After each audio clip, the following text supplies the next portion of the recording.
Hej og velkommen. I den her video vil jeg lave en tidligere eksamensopgave inden for prisdiskrimination af anden grad. Vi får givet, at vi har et profitmaksimerende firma, som er monopolist, og som står over for to kunder, A og B, som har følgende efterspørgselsfunktioner. A har en efterspørgselsfunktion, der lyder 24 minus 2p, og kunde B har en efterspørgselsfunktion, der lyder 16 minus 2p. Derudover får vi givet, at monopolisten producerer helt uden omkostninger, det vil sige, at marginalomkostningerne og de samlede omkostninger altid er 0. Til en start, så er de her eksamensopgaver typisk bygget op af nogle delspørgsmål, hvor man i det ene delspørgsmål beregner profitten, når monopolisten kan sætte en fast pris for alle kunder. Et andet delspørgsmål, hvor man beregner profitten, når monopolisten kan tilbyde de her forskellige pakker, og altså kan foretage prisdiskrimination af anden grad. Og så et tredje delspørgsmål, hvor man sammenholder profitterne og giver en lille intuitiv forklaring for, hvorfor det er, at profitten bliver forskellig. Og det går altså igen i alle faktisk typer af prisdiskriminationsopgaver. Man beregner profitten uden, beregner profitten med prisdiskrimination og sammenligner. Godt. Så til en start. Det er spørgsmål A. Antag, at firmaet sætter en fast pris per enhed for alle kunder. Hvilken pris sætter monopolisten? Hvor meget køber hver af de to kunder? Og hvad bliver monopolistens samlede profit? Godt. For at kunne beregne det her, så skal vi jo bruge efterspørgselsfunktionerne og indsætte den i profitmaksimeringsproblemet ind i vores total revenue. Men før vi kan gøre det, så skal vi også lige tænke os lidt om. For vi har, at der er jo nogle forskellige maksimale betalingsvilligheder for de her to kunder. Vi har, det kræver ikke meget overbevisning, men hvis man kigger på kunde A's efterspørgselsfunktion, så kan vi se, at de allerede begynder på at efterspørge goder ved en pris på 12, og at kunde B først begynder på at efterspørge goder ved en pris på 8, eftersom at 16 minus 2 gange 8 er lige med 0. Så derfor så opstiller vi efterspørgselsfunktionen som sådan en gaffelfunktion her, hvor efterspørgselen er lige 0, når prisen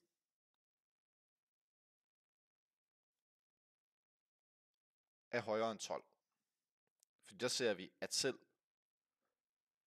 selv kunde A efterspørger heller ikke ved en pris over 12, da 24 minus 2 gange 12 er lige med 0, og det samme sker for B. Så efterspørgselen er lige 0 ved en pris over 12. Godt. Eftersom at kunde A har en højere betalingsvillighed end kunde B, så er der et interval, hvor det kun er kunde A, der efterspørger det her gode. Hvorfor at efterspørgselen er lig 24 minus 2p ved en pris, som er mindre end eller lige med 12, og højere end eller lige med 8. Hvor får vi det 8-tal fra? Jo, det er jo, at ved en pris på 8 og under, det er lige der, hvor efterspørgselen for kunde B begynder. Og med det kan vi også tage og finde det sidste led af efterspørgselen, hvilket er 24 plus 16, det giver 40. Minus 2p plus minus 2p, det er minus 4p. Og det her, det er altså den samlede efterspørgsel, når de begge efterspørger godet. Men det er jo kun ved en pris, hvor kunde B også kan følge med, hvilket er en pris under 8. Godt. Nu har vi opstillet efterspørgselsfunktionerne, eller efterspørgselsfunktionen, som den er givet priserne. Og nu skal vi så tage at teste profitten for de forskellige tilfælde, eller for de forskellige led af efterspørgselsfunktionen. Det øverste tilfælde ved en pris over 12, kan vi godt undlade at teste, fordi der er altså selvfølgelig ikke nogen profit at hente, fordi at der vil ikke være nogen, der køber noget. Så vi tester bare de 2 tilfælde, der hvor det kun er kunde A, der efterspørger, og der hvor både kunde A og kunde B efterspørger. Godt. Til en start. Det første tilfælde, hvor det kun er kunde A, der efterspørger. Profitten er givet ved total revenue fratrukket omkostningerne. Vi får givet i opgavebeskrivelsen, at der ingen omkostninger er, så derfor kan vi fjerne det. Total revenue er lig pris gange handlet mængde, hvor vi enten skal indsætte efterspørgselsfunktionen på mængden, eller den inverse efterspørgselsfunktion på prisen. I det her tilfælde, så løser jeg det bare, hvor vi indsætter efterspørgselsfunktionen på mængden, så det kommer til at se således ud. Pris gange efterspørgselsfunktionen, som var 24 minus 2p. Vi ganger ud, så står der 24 p minus 2p i anden. Da vi profitmaksimerer, tager vi at differentiere. 24p bliver til 24. Minus 2p i anden bliver til minus 4p.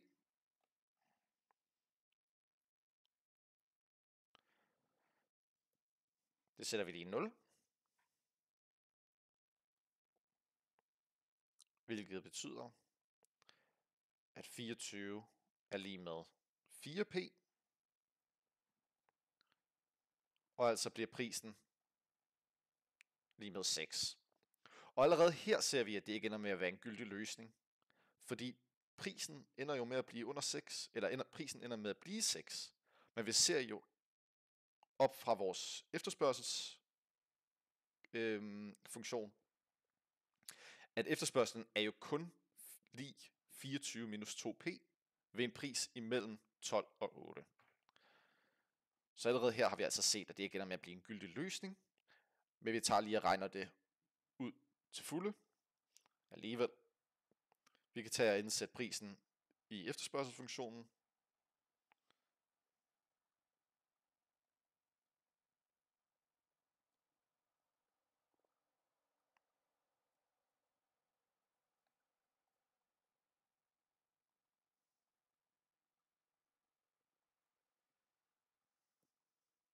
Lige med 12.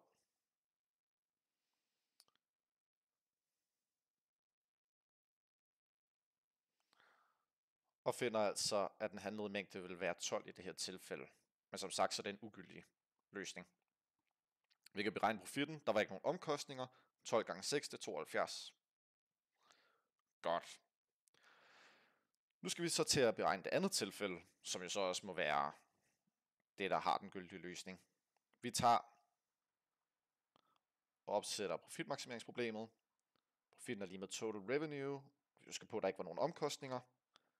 Derfor så bliver profitten lige pris gange den indsatte efterspørgselsfunktion, 40 minus 4p, ganger ind, det er det samme som 40p, minus 4p i anden. Vi profitmaksimerer, så vi tager og differentierer. 40p bliver til 40, minus 4p i anden, det bliver til minus 8p. Sætter det lige 0. 40p lige med 40 lige med 8p. Dividerer med 8 på begge sider. Prisen ender nu med at være 5. Stemmer det overens? Er det en gyldig løsning? Ja, det er altså en gyldig løsning, fordi det stemmer også med den her efterspørgselsfunktion, at prisen skulle være mindre end eller lige med 8. Vi kan indsætte prisen ind i efterspørgselsfunktionen. Vi har givet heroppe.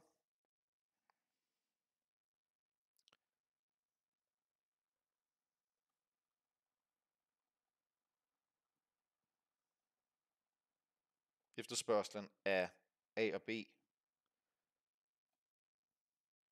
ved en pris på 5 er lig med 40 minus 5 gange 4. Det er lig med 20. Altså bliver den handlede mængde 20. Med det kan vi beregne profitten. Der var ikke nogen omkostninger. 20 gange 5, det er lige med 100.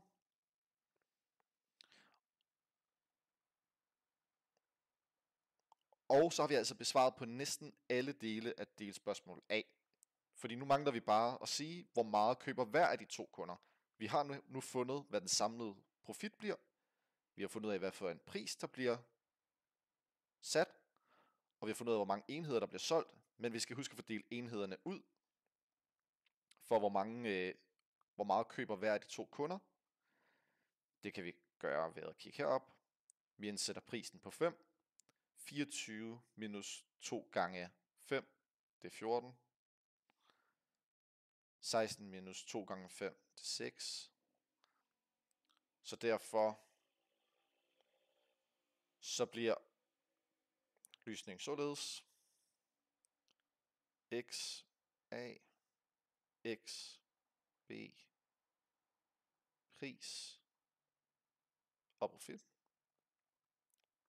lig 14 6 5 og 100.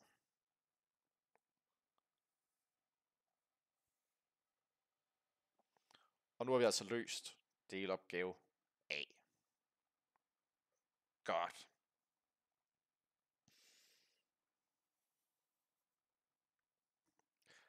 Antag firmaet i stedet tilbyder 2 forskellige pakker, hver med en fast pris og et fast antal enheder i.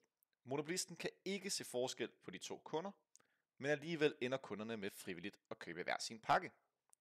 Hvor mange enheder er der i pakken, som A køber, og hvor meget koster den? Hvor mange enheder er der i pakken, som B køber, og hvor meget koster den? Hvad bliver monopolistens samlede profit? Godt. Nu skal vi nemlig tænke i pakker. Monopolisten skal profitmaksimere med hensyn til nogle pakker. Og det er det, vi tager og opstiller her. Vi siger, monopolisten sælger nogle pakker, som vi kalder SA. Det er pakken til A. Og SB, det er pakken til B. Og det er jo dem, han tjener sine penge på, så det er dem, profitmaksimeringen sker med hensyn til. Hvad kan han påvirke i pakkerne? Han kan påvirke mængden af enheder, der er i pakkerne, ikke? Godt. Men vi har også brug for nogle betingelser, for at kunde A og kunde B, de har lyst til at gøre og agere, som vi vil have dem til. Nærmere specifikt skal vi opstille de to IR-betingelser. IRA-betingelsen og IRB-betingelsen.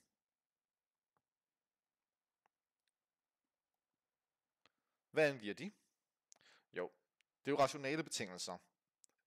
Så der skal jo være rationale i, at kunde A og kunde B køber deres pakker. De skal altså have lyst til at købe deres pakker. Hvad betyder det? Det betyder, at for at de skal have lyst til at købe pakken, så skal nytten, de får for pakken, være større end eller lig med prisen, de betaler for pakken. Hvordan måler vi nytten? Jo, det er jo deres consumer surplus. Så derfor, så for IRA-betingelsen har vi, at consumer surplus for A ved at købe pakken med A's enheder skal være større eller lig med prisen for pakken A. Tilsvarende har vi for IRB, at nytten for kunde B ved at købe pakken med de B-enheder. Det er derfor, det er meget vigtigt, de her subscripts, med at sige XA, XB, og holde styr på dem, og tungen lige i munden i den her opgave. At nytten for kunde B ved at købe pakken med B-enheder ved at få de B-enheder skal være større end eller lig med prisen for B's pakke. Okay. Så skal vi opstille de to IC-betingelser. IC A og IC B-betingelsen. Og hvad er der med dem? Jo. Som der også blev gennemgået i den sidste delopgave, så har vi nogle forskellige efterspørgselsfunktioner. Nærmere sagt, så kunde A har en højere maksimal betalingsvillighed, og vi vil jo gerne undgå, at kunde A går ned og køber kunde B's pakke. Vi vil gerne profitmaksimere med hensyn til pakkerne, og vi vil gerne have, at A køber så meget som muligt, og B køber så meget som muligt, men at de hver for sig køber deres egen pakke. Derfor har vi, at nytten, altså consumer surplus, for A, ved at købe de A-enheder, fratrukket omkostningerne til A, eller til pakke A, skal være større eller lig med nytten for A ved at købe de XB-enheder, altså B's pakke, fratrukket prisen for pakke B. Og for kunde B har vi tilsvarende, at nytten for B ved at købe pakken med B-enheder, fratrukket omkostningerne til pakken, skal være større end eller lig med nytten for B ved at købe A-enheder. Altså A's pakke, fratrukket omkostningerne til A's pakke. Godt. Det bliver lige pludselig meget lige pludselig rigtig mange betingelser at skulle profitmaksimere med hensyn til.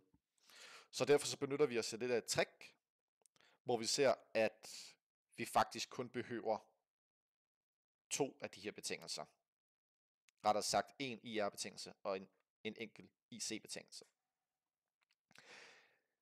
Vi har jo, at det er kunde A, der har den høje betalingsvillighed af de to. Og det er jo kunde A, vi gerne vil have ikke... Vi vil gerne have, at kunde A køber sin egen pakke, så vi kan tjene flest mulige penge på den kunde. Så derfor så skal ICA-betingelsen holde. Kunde A skal have lyst til at købe sin egen pakke. Men samtidig så skal pakken, vi giver til B, ikke være så dårlig, at kunde B slet ikke har lyst til at købe sin pakke. Der skal jo stadigvæk være de 2 pakker, og vi skal stadigvæk have, at begge kunder køber en pakke. Så derfor så må IRB-betingelsen også holde. Og ikke nok med det, så har vi jo, at der er profitmaksimerende. Vi har en profitmaksimerende agent. Nej, ikke agent. Vi har en profitmaksimerende monopolist. Og der er jo ikke nogen pointe i monopolisten i at give højere nytte end pakken er værd, hvorfor betingelserne må holde med lighedstegn. Så det vi jo ender med at have, det er en IR B-betingelse, som holder med lighedstegn, altså skal consumer surplus for B ved at købe B antal enheder være lig med prisen på pakke B. Og vi har ICA-betingelsen skal holde, at nytten for A ved at købe A-enheder fratrukket pakkerne, eller omkostning til pakke A, skal være lig med nytten for A ved at købe B-enheder fratrukket omkostninger til pakke B. Og med det så kan vi faktisk indsætte det i profitmaksimeringsproblemet og løse. Så vi indsætter IRB-betingelsen ind i profitmaksimeringsproblemet, og vi tager isolerer med hensyn til pakke A's pris, for at kunne indsætte det i profitmaksimeringsproblemet.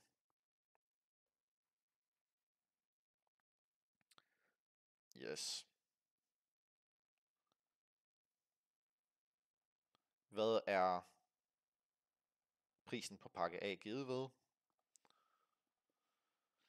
Jeg plusser over og trækker fra, så vi har et S af A er lige med nytten for A ved at købe pakken med A antal enheder, fratrukket nytten for A ved at købe B antal enheder, tillagt prisen for prisen på pakke B. Hvad ved vi omkring prisen på pakke B? Jo, den ved vi jo er givet ved nytten for B ved at købe B antal enheder, så det kan vi indsætte.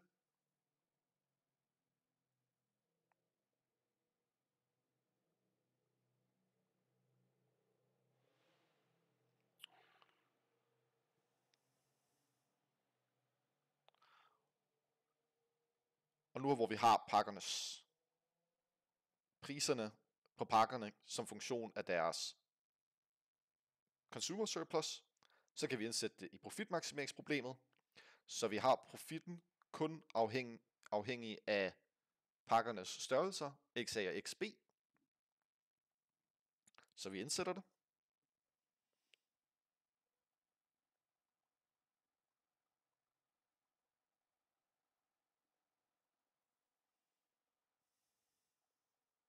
Jeg indsætter udtrykket for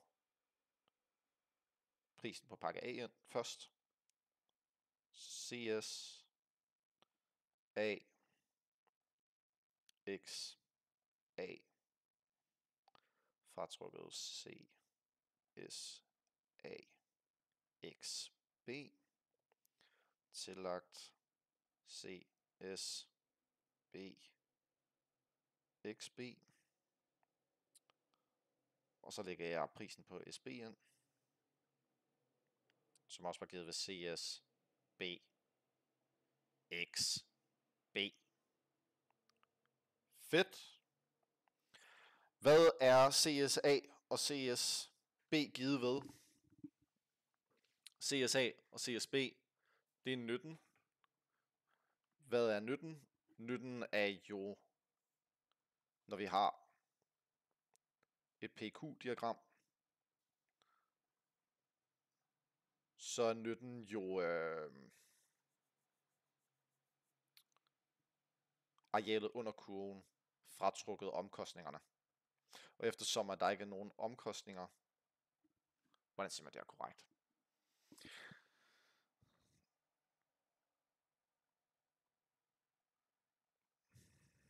Nytten er arealet under kurven. Nytten er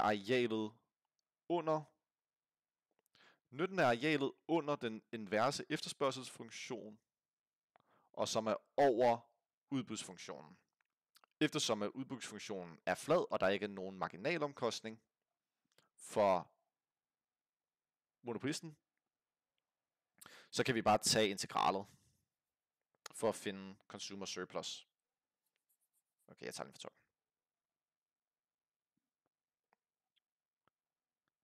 Hvordan finder vi consumer surplus?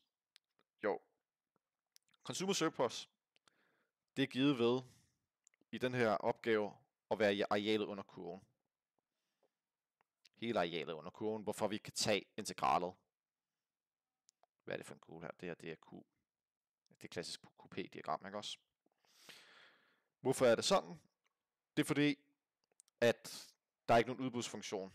Altså klassisk har vi jo i QP-diagram en udbud og en efterspørgsel, hvorfor consumer surplus vil være det under ligevægtsprisen.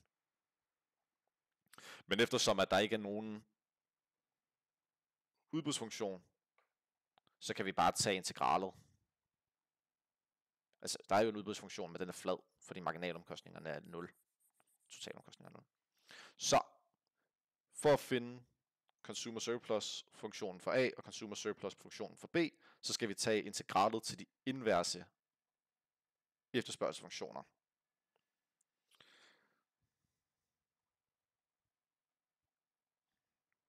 Hvordan gør vi det? Jo, DPA det var lige med 24 minus 2p.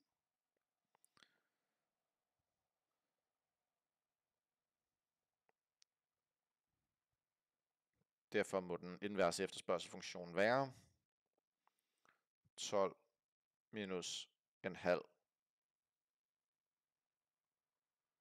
x. Tilsvarende har vi for efterspørgselsfunktionen for B.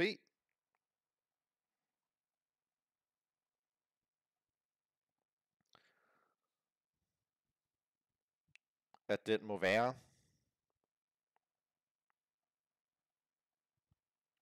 8 minus en halv x. Hvad er integralerne af dem? Med hensyn til imellem x og 0.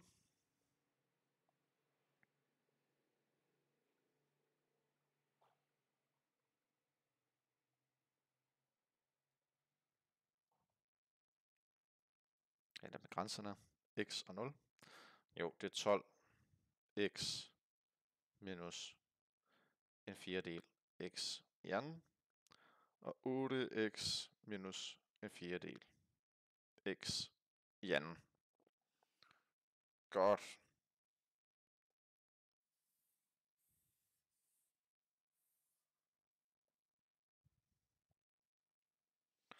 Og de er så lige med vores CS A og vores CS B. Hvilket vi så kan tage og indsætte i vores profitmaksimeringsproblem. Så derfor har vi, at profitten ender med at være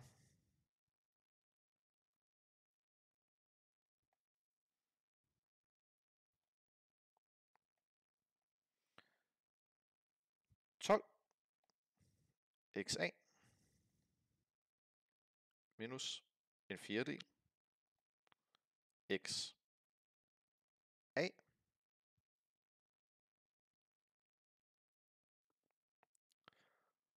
fordi at det her det er nyttefunktionen for A til pakken med A antal enheder fratrukket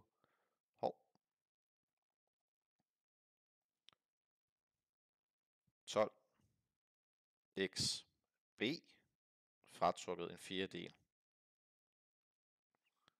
x B. Jeg skal huske at sætte potenserne på. Tillagt.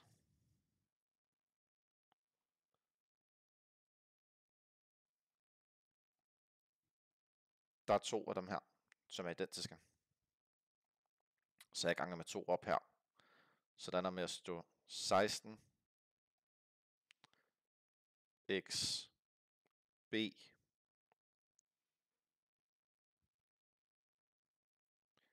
minus en halv x B i anden. Fordi jeg bare har ganget med 2, ikke også? Og så lagt den alt sammen. Godt. Vi tager profitmaksimere. Det gør vi ved at finde first order conditions. Til start gør jeg det bare med hensyn til XA. 12 XA, det bliver til 12. Det er nok nemmere, hvis jeg gør sådan her. 12 XA, det bliver til 12. Minus en fjerdedel XA i anden. Det giver en halv XA. Ser at en XA ikke indgår i nogle af de resterende led. Finder at XA er lige med 24. Gør tilsvarende for XB. differentiere med hensyn til xb minus 12 minus en halv xb plus 16 minus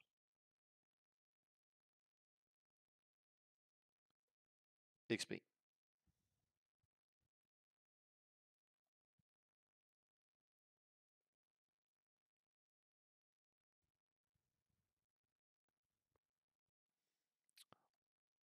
Og her må jeg have lavet en fejl.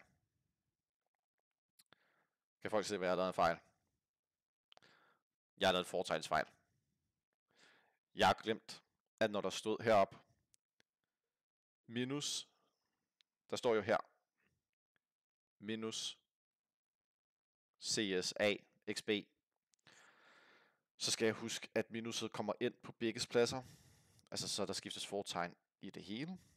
Så det her, det skulle have været et plus. Fordi minus og minus giver plus. Det gør, at det her, det vil også være et plus.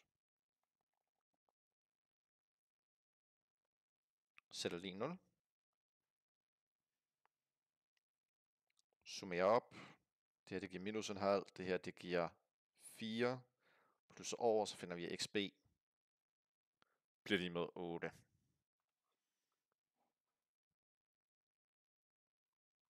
Godt. Så. Husk at holde øje med fortegnene, så I ikke laver de samme fejl som mig. Fedt. Hvad kan vi så gøre med det? Jo, vi kan finde priserne. Det gør vi ved bare at indsætte de antal enheder, vi finder for henholdsvis A og B, ind i deres consumer surplus funktioner. Vi havde, at consumer surplus for A var givet ved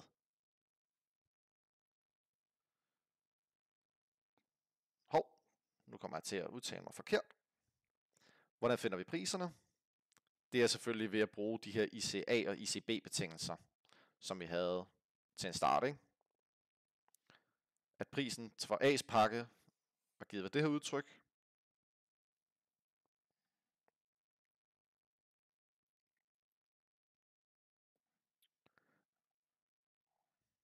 Og vi kan bare starte her med at beregne. Så prisen ender med at være CSA med hensyn til de 24 enheder, fratrukket CSA 8 enheder, plus CSB med hensyn til de 8 enheder.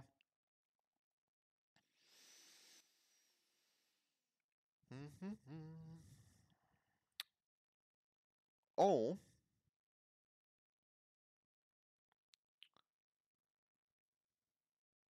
jeg henter også lige dem her ned.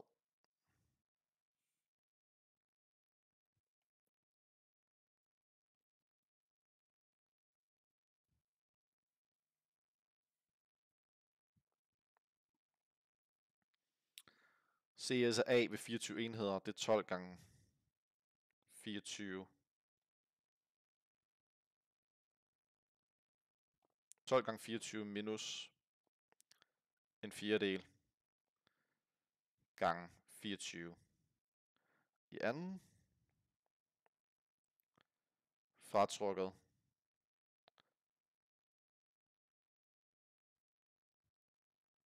12 gange de B-antal enheder, 12 gange 8, plus en fjerdedel gange 8 i anden, plus CSB med hensyn til de 8 enheder, 8 gange 8, fratrukket en fjerdedel gange 8 i anden. Det her, hvad giver det? Det giver 144. Det her, det giver det giver 96. Så minus 96 plus 8 gange 8, Det er 64 gange 4 delt til 16. Plus 16. Nej, plus 64 står der her selvfølgelig. Plus 8 gange 8, det er 64. Minus 16. Ja. Det betyder altså, de går selvfølgelig ud med hinanden, at SA bliver lige 144 minus 96 plus 64. Hvad giver det?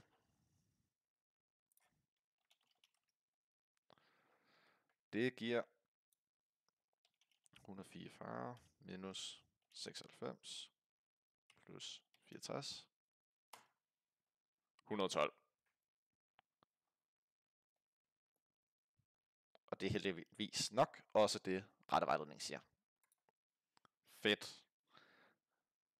Så skal vi beregne prisen for pakke B.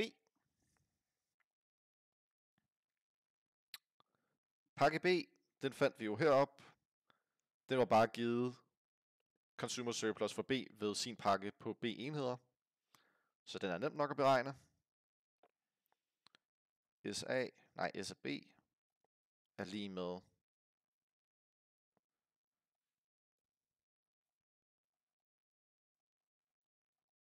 de 8 enheder, som er lige med 8 gange 8 fratrukket en 4-del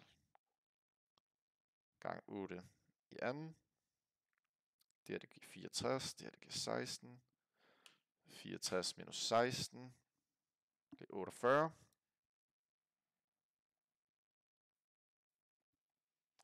Og så har man altså løst det. Vi har fundet, at pakkernes pris bliver henholdsvis 112 og 48. Og vi har fundet, at i pakkerne kommer der til at være henholdsvis 24 enheder og 8 enheder. Og så kan vi også beregne den samlede profit til sidst.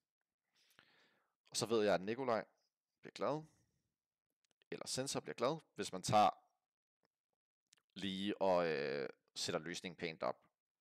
Så XA, XB, prisen for A, prisen for B, og profitten bliver lige med 24, 8, 112, 48, og en total profit på 160. Og så har man altså løst opgave 1B. Vi har fundet ud af, hvor mange pakker, eller hvor mange enheder, der er i pakken, som A køber, og hvor meget den koster. Hvor mange enheder, der er i pakken, som B køber, og hvor meget den koster. Og hvad den samlede profit bliver. Godt. Så er der til sidste spørgsmål, der lyder: sammenlign profitten under A og B, og giv en kort intuitiv forklaring på en eventuel forskel. Angiv også, hvad monopolistens adfærd under B kaldes. Ja. Godt. Vi ser, jeg har skrevet løsningen her fra det tidligere. Vi ser, at der bliver solgt flere enheder til begge. Der bliver solgt 10 enheder flere til A, og et 2 stykker ekstra til B. Prisen bliver til gengæld noget andet, og profitten bliver noget højere. Det vigtige er bare at sammenligne profitten, som der står i opgaven. Men ja, vi ser, at profitten den stiger fra 100 til 160. Og den korte intuitive forklaring er, at nu har monopolisten mulighed for at lave prisdiskrimination af anden grad, hvilket gør, at han kan tjene flere penge på de enkelte kunder. Og ja, angiv hvad monopolistens adfærd under B kaldes, det er prisdiskrimination af anden grad. Og med det, så er det faktisk løsningen til opgaven.